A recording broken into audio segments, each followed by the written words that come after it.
It wasn't a scream, nor a fight. It was silence. A silence that was carefully planned, like someone closing a door slowly so as not to attract attention. When I realized it, there was no place for me at the table anymore, not even in the WhatsApp group. My name is Helena, I'm 34 years old, and for more than half of my life, I breathed my family's business like someone breathes fresh air. It was a specialty coffee boutique, started by my parents in the interior of Minas Gerais. It grew, gained momentum, opened a store in São Paulo, and began distributing outside the state. And I grew up with it. I graduated with a degree in food engineering, did a postgraduate program in administration, and developed the roasting techniques that they now sell as a family secret.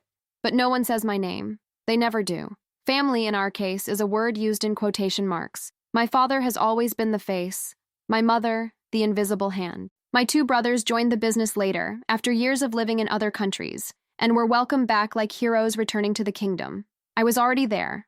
I always had been. And yet, it was as if I were just helping out.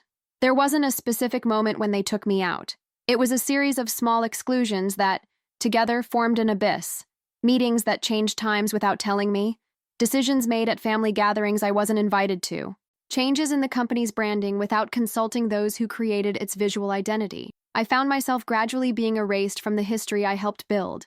What hurt the most wasn't the dismissal itself, but the fact that they truly believed I wouldn't react, that I would quietly accept being left out, as if I hadn't contributed every grain, every package, every strategy, as if I had no name, no past, no future there. But what they forgot, the crucial detail they completely overlooked, is that during all that time, I was meticulous, I was patient, I was strategic. I knew that one day this silence would come back to haunt me, and I prepared myself. The first document I signed on my own was the patent registration for the artisanal roasting machines I developed with a university professor. They used these machines without even asking who registered them. The signature wasn't the company's, it was mine. And that's just the beginning. But before I tell you how I turned the tables, you need to understand how it all began. Because no one wakes up determined to fight their own family. It's something that builds up day by day, and the first crack doesn't always seem so dangerous. I must have been about 12 when I first walked into my grandfather's coffee roaster. It was an old warehouse with a rough cement floor and the air always filled with the warm smell of freshly roasted beans. I still remember the feeling of walking among the stacked bags, as if I were entering a temple, not of faith, but of legacy. That's where it all began. My grandfather, a man of few words and many gestures, patiently taught me to identify the difference between ordinary coffee and real coffee. He would show me the beans in the palm of his hand, ask me to close my eyes and breathe in. Pay attention, Helena. The smell of coffee tells a story, and we have to know how to listen. I listened. I listened to everything. The passion was born there, between his silences and my endless curiosity. On weekends, I insisted on going with him to visit local producers. I watched how he treated each partner with respect, how he sealed deals with a handshake that was worth more than any contract. That shaped me more than any diploma.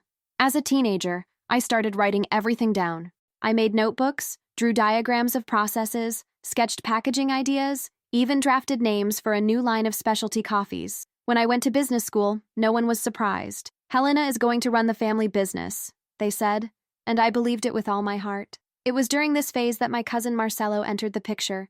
He was older, from São Paulo, with an MBA on his resume, and a way of speaking that charmed investors. When he joined the company, everyone celebrated. They said he would modernize operations and bring the business into the 21st century. At first, I was also excited. I thought working with him would be a rich exchange, tradition and innovation walking hand in hand. We spent hours discussing ideas, drinking coffee, and jotting down new projects. He listened attentively to everything I said, or so it seemed.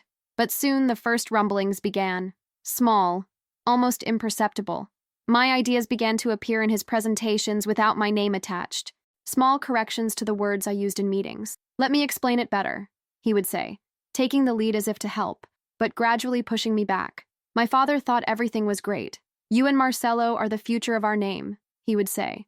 But deep down, I already felt that something was shifting. Something was out of place, and that it might not come back. Still, I kept going, for the love of what we did, for the dream that was bigger than my discomfort, and perhaps out of fear of admitting that the castle I was helping to build no longer had doors for me.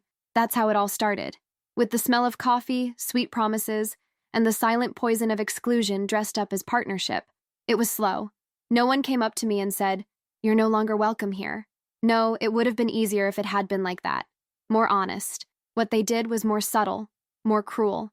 The first episode that marked me was at a meeting with a new European supplier. I had studied their market for weeks, carefully prepared the presentation, and put together the partnership proposal step by step. On the day of the meeting, I arrived early and got everything ready in the room. When the supplier entered, Marcelo stepped forward, shook the man's hand enthusiastically, and began the presentation. My presentation. With my data, my ideas, my charts. I smiled, not knowing what to do. I didn't want to seem unstable. I didn't want to cause any discomfort. I sat silently and followed everything like an assistant. When I tried to speak, just once, he cut me off. "Helena, we already explained that." And he continued, without even looking at me. On the way out, he patted me on the shoulder. "We rocked, right?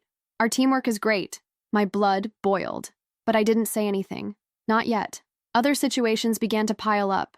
Small decisions were made at lunches I didn't attend. New labels were approved without my signature. When I asked about it, they said it was rushing, that there wasn't time to call me.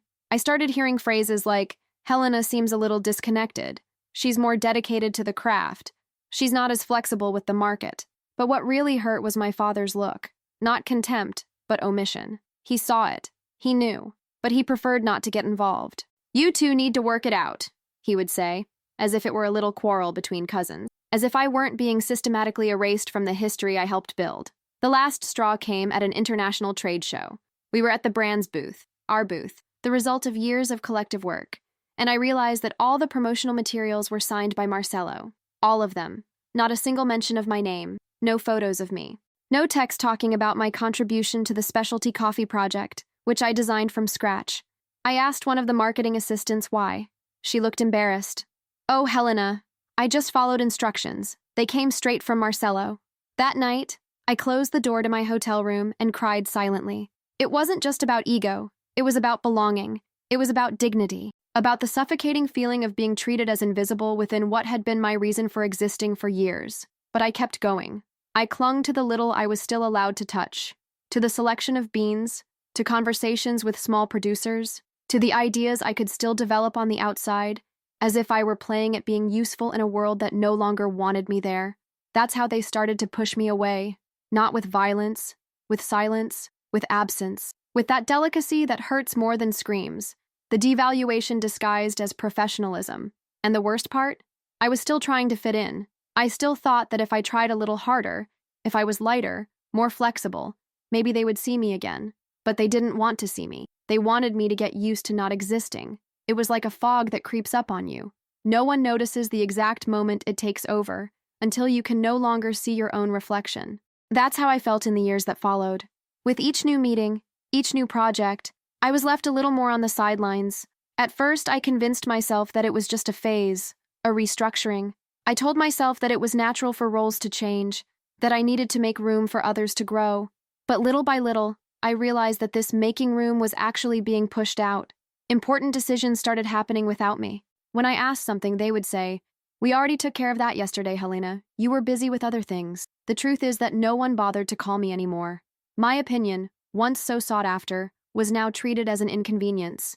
If I disagreed, there was always a condescending smile, like someone trying to calm a child who insists on talking about something they don't understand. The silent drop that broke the camel's back came when they announced the new product line, an idea that was born from my research, developed with such care. I had presented that concept 2 years earlier, but it had been shelved. Now it was resurfacing with another name and another signature. My name? No mention. "It was a collective effort," said my cousin Marcelo, with that cold tone of someone who knows what they're doing. The whole room nodded in agreement, as if everything was fine, as if I were just another spectator on that stage. I felt diminished but also confused. There was no open fight, no direct confrontation.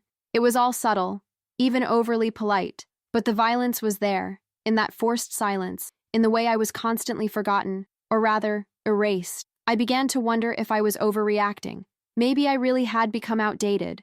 Maybe it was time to reinvent myself. I started to keep quiet more, to observe, waiting for some crumb of consideration. But every gesture I made seemed to reinforce the image they wanted to paint of me, that of a woman who was too emotional, too sensitive, too out of place. At home, My husband said I needed to react. You're a partner, Helena. You have your place. Don't let them erase you. But even he didn't understand the depth of the pain. It wasn't about positions or decisions. It was about identity. It was about being the daughter of that business, and suddenly seeing myself treated like an intruder. Little by little, I stopped going to the office every day. When I did show up, I felt the dirty looks, the whispers, the fake compliments. I found myself accepting decisions without question, signing documents without reading them carefully, afraid of coming across as difficult. I, who had helped choose every bean, was now barely informed about new contracts. Our brand name was my grandfather's name. But inside that building, I no longer carried even the weight of my surname. What they didn't know, and perhaps never stopped to think about, was that amid my quietness, I was still paying attention. I kept everything: the dates, the changes, the veiled betrayals. I no longer had a voice there, but I still had my memory. And most importantly, I still had something they seemed to have completely forgotten, but that I wasn't ready to reveal yet. I was never the type to let myself get down easily. I grew up surrounded by men who spoke loudly and made quick decisions, and I learned early on to find loopholes to exist among them. But even the strongest steel rusts when left out in the rain for too long. I started waking up in the middle of the night, my heart racing, not knowing if it was a nightmare or reality that was suffocating me. I no longer slept well. I no longer ate properly. My hands trembled when I tried to sign a contract. My body was giving me signs, but I insisted on silencing my mind. Inside the house, everything was a reflection of the confusion I was experiencing inside. My children noticed first. One day, my youngest daughter asked me if I was sad about Grandpa. I didn't know how to answer. How do you explain to a child that sometimes the sharpest pain doesn't come from an open wound, but from 1,000 small, silent stings? How do you say that the grandfather she loved was the same man who diminished me day after day with his indifference? My husband tried to comfort me. You need to set boundaries, demand respect. But he didn't understand. Perhaps he never would. What it was like to be swallowed alive by something you helped build yourself. At the office, the tension became increasingly palpable. The looks were no longer disguised. One day, I found my mug, the one I had used for years, in the trash. Someone had thrown it away, for no reason. When I asked, they said they thought it belonged to some former employee. And they laughed. They laughed as if I were a ghost, an old memory that no one wanted to keep around anymore. I started to feel ashamed. Ashamed of being there, of insisting. I felt as if my mere presence was a nuisance. I became overly cautious, overly quiet. I started asking permission for things I used to decide on my own, and they loved it. That's when I realized it wasn't just about keeping me away from decision. They were shaping a new version of me, easier to control, more convenient for their egos. The strong Helena had to be erased so they could feel in total control. But there was something they didn't know. On nights when the silence in the house was too heavy, I would lock myself in my office and reread documents, contracts, records, patents, old notes, filed with the zeal of someone who knows that time will one day demand explanations. It was the only thing that reminded me of who I was, that attentive, meticulous woman who never signed anything without understanding exactly what she was doing. They could change positions, alter the order of meetings, rename old ideas, and rewrite narratives. But they couldn't undo what had been recorded in the registry. They couldn't erase what I had legally protected. And that's when, for the first time in a long time, something inside me ignited. A spark, still weak, but real. I was hurt, but not defeated, not yet. It was on a rainy Thursday that everything exploded. It's interesting how life chooses mundane moments to tear away the veil of illusions. I arrived at the company after weeks away, not because I wanted to, but because there was no place for me there anymore. Still, I needed to show up from time to time, to keep up appearances. It was the brand's anniversary. We were having a small ceremony, and my father insisted that all the partners be present. For the family photo, he said. Everyone was in the meeting room. My father at the head of the table, my uncles, my cousins, some investors, and press officers. When I walked in, I felt uncomfortable. Conversations were interrupted, glances were exchanged, and there was a kind of silence that screamed. I sat discreetly in a corner, as if I were a guest, and not the co-founder of it all. That's when my cousin Marcelo took the floor. With his rehearsed tone, he began to present the new direction of the company. The proposal was bold, modern, according to him. Change the brand name to something more international. Abandon the family heritage in the name to reach new markets. The words hit me like punches. The brand name was my grandfather's name. My grandfather, who taught me to tell a good bean from a mediocre one. My grandfather, who planted coffee with his calloused hands and said, "This, my daughter, is more than coffee. It's our blood." They were going to erase that, erase my history, erase everything. I stood up. No one expected it. My voice came out firm, firmer than I thought I could manage. "You can't do this." My father didn't even look at me.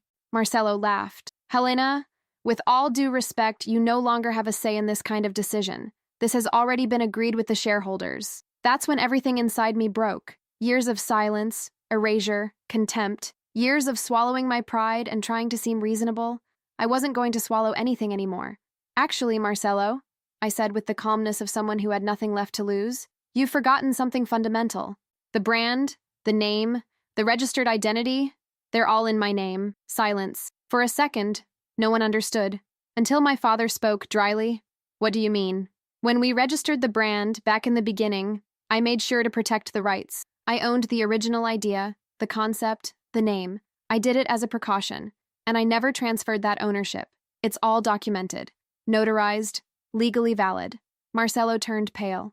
One of the lawyers present began typing frantically on his cell phone. My father stared at me as if he were seeing me for the first time. For the first time, he was the one in the corner of the room. I lifted my chin. "You took everything from me. You silenced me, erased me, ignored me. But you forgot to check what really matters. Who has the right to what you are trying to destroy?" I finished speaking and left the room. I left silence as my answer. That night, I cried alone in my car. Not out of sadness, but out of relief. For the first time in years, I had done something for myself, and above all, I had remembered who I was. They thought they had won, but it was only the beginning. After the meeting, the phone was silent for 2 days. No calls, no messages. Not from Marcelo, not from my father. Their silence was an answer and a threat, but strangely, it didn't shake me. For the first time in a long time, I felt whole. I used that time to get everything organized. I went back to the files, reorganized folders, and read every clause of the contracts with fresh eyes. I combed through my paperwork like someone digging through a minefield, and found much more than I remembered. In addition to the brand name, I had registered patents for 2 unique production methods developed by me and a former consultant who worked with us in the beginning. What's more, the main domain for the online store was also in my name, something everyone seemed to have forgotten when they redesigned the website. I started putting my plan together, but not for revenge, for reconstruction. First, I looked for a lawyer specializing in intellectual property and corporate law. Carla, an objective, serious, and above all, fair woman. I told her the whole story.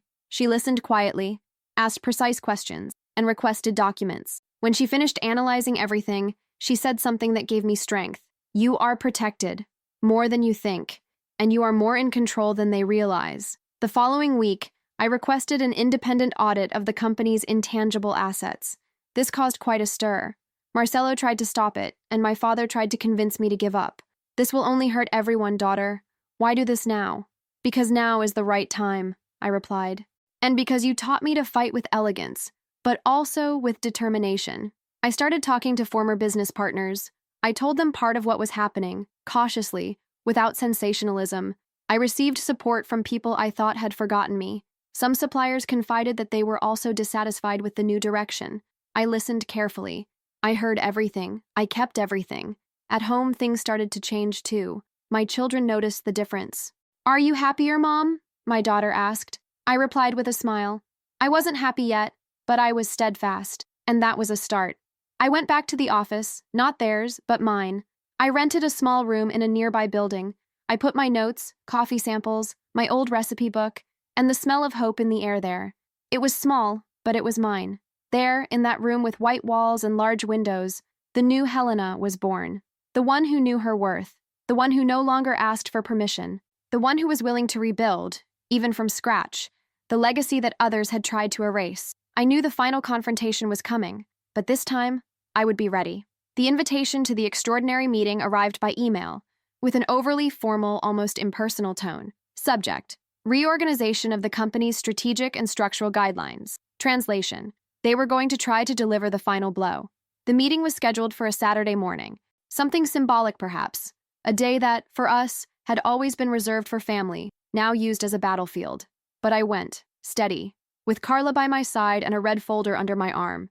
The meeting room was full. All familiar faces and so many new ones, cold, lawyers and investors. Marcelo was at the head of the table this time. My father sat silently beside him. Marcelo opened the meeting with a speech about modernization, growth, and aligning values with the global market. Pretty words to cover up what they were about to do. Formally exclude me from the company, alleging misalignment of interests. When he finished speaking, he took a deep breath and looked at me, as if to say, "It's over." That's when I stood up. Before any vote, I need to read a document, an addendum to the previous minutes, which seems to have been overlooked by everyone here. I placed the red folder on the table and removed a laminated sheet. It was the document that registered my exclusive ownership of the company's original brand, the production method, and the store's digital domain, all the commercial foundations of the operation. Carla handed out copies to everyone present. Marcelo tried to interrupt. "Helena, this isn't the time." "Marcelo," I said, with the calmness of someone who knows where they stand, "I'm talking now, and you're going to listen." I explained point by point how the legal basis of the business was directly linked to me, how any attempt to change the brand identity or market products using my method without my authorization would be blocked in court. I showed correspondence, email records, and even an attached technical opinion. Everything was clear, indisputable. The impact was immediate. Investors began whispering among themselves. One of them, an older man, stood up. "Why didn't anyone know this before?" My father lowered his eyes. Marcelo was sweating. The meeting did not go as planned. In the end, the company's lawyer asked for a break to review the terms. There was no vote. On the way out, Marcelo tried to stop me in the hallway. "Are you really going to go through with this? You forced me to do this," I replied. "I tried to talk, I tried to stay, but you taught me that only those who are afraid to listen shout. And now it's my turn to be heard." He said nothing. He just stood there, looking at me like someone who had lost a game they thought they had won from the start. The following week, I formalized my departure from the company, but I didn't leave empty-handed.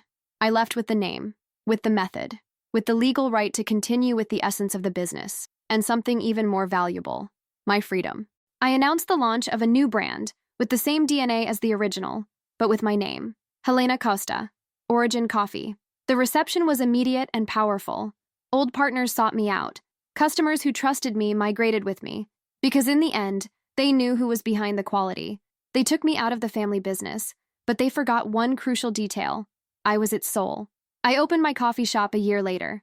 It was a small corner space with large windows and the smell of cinnamon in the air. It was called Raíces de Helena, Helena's Roots. There was no need for ostentation. What we offered there was time, memories, and presence. We served coffee with a story, and each story came with the name of the person who lived it.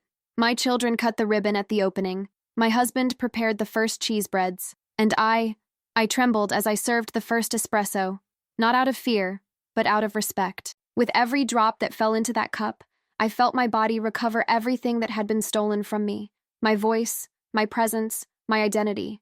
Old customers came. Some cried.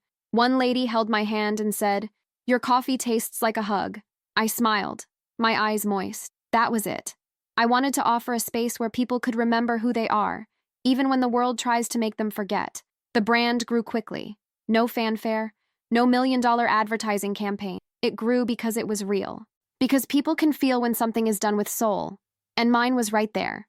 I received proposals, investors, invitations to partnerships. But now I was choosing. I was setting the course. For the first time, I wasn't reacting. I was driving. All that remained of the old family business was a shadow. They tried to continue, but without the name, without the method, without the essence, everything sounded generic. I was told that business had slowed down, that suppliers had distanced themselves. I didn't celebrate. I just accepted it. They reaped what they sowed. Sometimes my father walks past the coffee shop. He never comes in. He just stands there looking in for a few minutes, then leaves. I don't feel any resentment. I feel a gentle sadness, like someone looking at a garden that could have bloomed together, but chose to wither alone. Today, I understand that resilience is not about enduring in silence. It's about choosing the right moment to bloom. If you're there, reading this story, and you feel small inside something you built yourself, take a deep breath. Remember who you are, where you came from, and what no one can take away from you, your truth. They took me out of the family business, but they forgot one crucial detail. I am the heir to the purpose, and that no one can register in a notary's office.